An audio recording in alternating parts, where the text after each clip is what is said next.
પણ વાણી કયા પ્રકારે ને કયા સમયે ગવાય ની બહુ શીખવું જરૂરી. આ રીતિ છે ને, આ નીતિ છે, સંતો શીખવે સાહેબ. વાણી જમતમ નહીં બોલાતી. વાણી તું આદ્ય શક્તિ. આપણો સદારામ બાપા કે સાહેબ, વાણી તું આદ્ય શક્તિ, તને વંદન કરું વારંવાર. સંત મહંત પંડિત ને મુખ દીપાવન હાર. મનમુખી આવે, માયામુખી આવે, ભયમુખી આવે, અને ચોક જો ગુરુમુખી આવી જાય ને તો પલમાં બેડો પાર થઈ જાય. રામદેવ પીરની વાણી આવે ને 12 વાગ્યાના પહેલા ન બોલાય એમ કહું.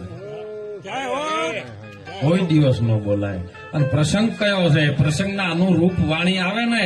આ બધી રીત ગુરુ મહારાજ શીખવાડે, બીજો ન શીખવાડે એમ. ખૂબ જાગતા રહેજો.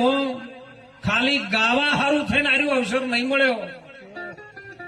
ખા ખા કરે પણ જો વાગોળો ન તો અપચો થઈ જાય અને શરીર બગડે અને રોગ લાગુ પડે. એટલે મહાપુરુષો આ રોગમાંથી મુક્ત કરે. પહેલા તો શરીરના રોગમાંથી મુક્ત કરે. પેલો તો મહારોગ છે. આ તો એક કાયાનો રોગ છે, પણ જે તમારી ભીતર તમને હેરાન કરી રહ્યો છે ને મહારોગ છે. અને જન્મ મરણનો છે. એને ઓળખવા માટે રીત જોઈએ.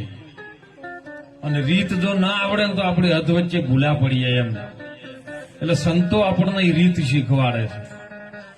એક દીકરી જયારે કુંવારી હોય, એનું સગપણ થાય અને લગ્ન કરીને જયારે એના સાસરે જાય ને એટલે બધી પિયર પક્ષની જે પણ રીત હોય ને ભૂલી જાય.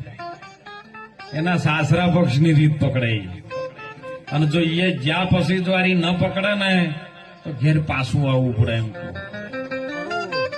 અને એટલે સુંદર વાણીમાં પણ નહીં કીધું કે છોડી પિયરિયું ને મારે જાવું રે સાસરીએ સાસરીએ.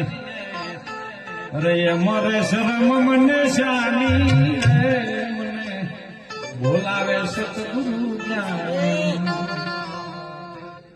ભજનમાં આવે ને વરી ગયા હોય તો શરમ ના હોય સાહેબ.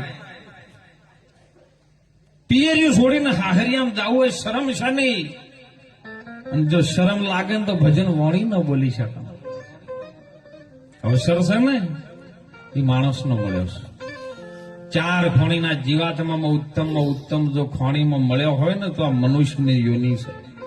મનુષ્ય યોનીની અંદર સદગુરુ પરમાત્મા જો મળી જાય, સદગુરુ આપણને હાચા મળી જાય તો સાહેબ એક પલની અંદર મનુષ્યમાંથી તમને નારાયણ બનાવી દે. વાર ન લાગે.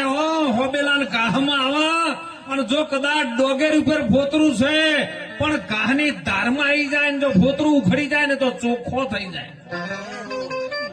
ધારમાં આવવું પડે. ધારમાં પણ ખસી જઈ અને ભોતર ન ઉકળે. એ આખા નાખા રહી જાય.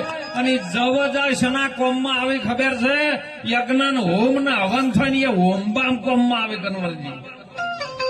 અને પેલો ચોખ્ખો જો નીકળી જાય ને ધોતરું ઉપર ઉખડી જાય અને કદાચ કોઈ આવા સદગુરુ નામનું કંકુ મળી જાય ને એનો શંખ ચડે ને તો સાહેબ સંતોના લલાટ સુધી પહોંચી જાય. આ રીત મારા સંતો શીખવાડે. સુંદર સાહેબ. પલમો પીર થવાય કે ન થવાય એમ સીધું સિદ્ધાંત છે.